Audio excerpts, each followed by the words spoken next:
Trump का साफ तौर पर कहना है कि शांति के लिए कुछ और दिन देने को मैं पूरी तरीके से तैयार हूं, लेकिन जो जिस तरीके से बयान दिए जाते हैं डोनाल्ड ट्रंप की तरफ से वो कहीं ना कहीं हास्यास्पद होते हैं। लोगों की जान बचाने की पूरी कोशिश कर रहा हूं, ये भी कहना डोनाल्ड ट्रंप का है। और इस मुद्दे पर ट्रंप की कैबिनेट में अब दरार कहीं ना कहीं पड़ती नजर आ रही है। इस पर आपका क्या टेक है? दीपाली जी, देखिए, जो ट्रम्प का स्टेटमेंट है ये बिल्कुल फैक्चुअल नहीं है, बिल्कुल करेक्ट नहीं है। कारण जी। क्या है कि ट्रम्प को लोगों की ज्यादा परवाह नहीं होती, कितने रहे या कितने मरे उसकी भी ट्रम्प को ज्यादा परवाह नहीं होती।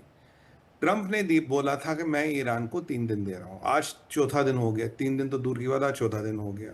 फिर उसने बोला था कि भाई अगर जल्दी से तुमने मेरा प्रपोजल नहीं माना the bombs will start raining, bomb bomb बरसने शुरू हो जाएंगे। उस पर कुछ हम्म। नहीं हुआ। फिर उन्होंने कहा जी अब कभी भी ईरान पे अटैक हो सकता, उस पर कुछ नहीं हुआ।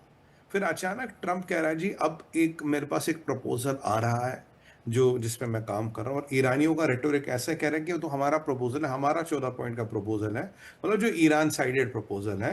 हम अमेरिका उस पर काम कर रहा है, अमेरिका उस पर घुटने टेक रहा है, अमेरिका उस पर नाक रगड़ने को तैयार है। ऐसे देखो रेटोरिकल बयान होते हैं, ये आते रहते हैं। उनका बयान आया, यहाँ से ट्रम्प कह रहा है कि जी देखो मैं पीस को वक्त देने के लिए तैयार हूं, अगर कुछ हम्म। दिन और लगते हैं और कुछ लोगों की जानें बचती हैं तो मैं और कुछ दिन लगाने को तैयार हूं, मेरे में पेशेंस बहुत है।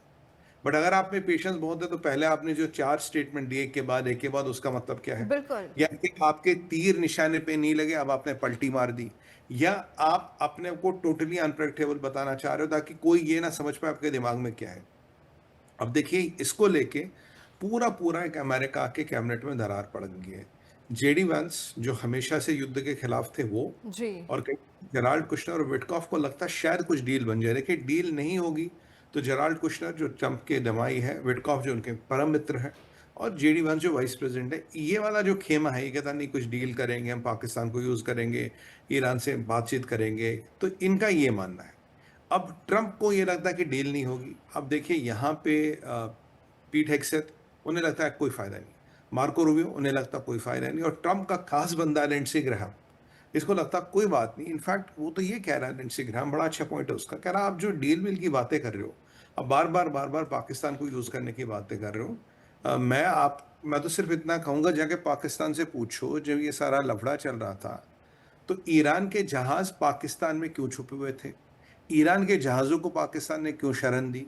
क्यों अमेरिका से छुपा के रखा? पहले इसका तो जवाब पाकिस्तान दे। अगर पाकिस्तान के पास इसका जवाब है तब आप अपेक्षा करें कि वो आपके लिए काम करेंगे। तो मतलब, और यहाँ ये दूसरा खेमा हो गया। और यहाँ अगर मैं बताऊं, इसराइल इसराइल बहुत जिटरी हो रहा है। इसराइल को लग रहा है कि यार देखिए, इसराइल की समस्या ये है, जो अंडरग्राउंड इनकी मिसाइल सिटीज जी। है, मिसाइल डंप्स थे, उनमें जो टनल्स थे उनको बर्बाद किया था। ईरान ने धीरे धीरे टनल्स को रिपेयर करना शुरू कर दिया है। अब ये भी इसराइल कह रहा है कि जो ड्रोन प्रोडक्शन थी वो बिल्कुल बंद थी, खत्म हो गई थी, धीरे धीरे उनको भी 2-4% चालू करना, जहां जहां हो सकता चालू करना शुरू कर दिया। तो इनकी बैलिस्टिक मिसाइल्स को जो हमने रास्ता बंद कर दिया था, अब मान लीजिए अंदर 10-15-20 मिसाइलें बची हो, वो यूज में आ जाएंगी। ड्रोन फैसिलिटीज धीरे धीरे फिर रिपेयर करना शुरू कर दिया, ड्रोन फिर चलने लगेंगे। तो इसराइल कह रहा है यार हमारी भी एक सीमा है कि अगर ये एक लेवल के आगे चले गए तो हमारे लिए दिक्कत होगी, क्या हम उतना रुक पाएंगे या नहीं रुक पाएंगे। उन्होंने, नेतन्याहू ने इनफैक्ट ट्रम्प को कहा भी कि जो आप कर रहे हो ये ठीक नहीं है, ये जो आप कर रहे हो इससे इसराइल की सुरक्षा पे बहुत बड़ी सेंध हो सकती है। पर ये 3 खेमे, एक इसराइल का खेमा, एक Marco Rubio, Pete Hegseth, Lindsey Graham, बाकियों का खेमा, और एक खेमा है जिसमें जेडी वेंस, आपके जेराल्ड कुशनर और विटकॉफ आते हैं जो कह रहे हैं जी डील हो गया। और पाकिस्तान एक चीज पे खेल रहा है दीपाली जी, उसे पता है कि ट्रम्प को एक ओसीडी है, ऑब्सेसिव कंपल्सिव डिसऑर्डर, डील। उसे लगता है हर चीज डील है, डील हो जाएगी, डील कर लूंगा, मैं कर लूंगा। तो ट्रम्प उसी पे बार बार पाकिस्तान खेल रहा है, और ये यकीन दिलाना चाहता कि आपकी बार होगी, फिर होगी। और कहीं ना कहीं एक और रीजन भी है, ट्रम्प को एक डिसाइसिव मिलिट्री जीत कैसे हो, इसका फॉर्मूला अभी नहीं मिल रहा। उसका फॉर्मूला अभी नहीं मिल रहा, और ट्रम्प को पता कि मैं मिलिट्री अटैक फिर करूंगा। अगर मुझे एक डिसाइसिव मिलिट्री जीत चाहिए तो बहुत लोगों को मरना पड़ेगा, बहुत लोग मरेंगे।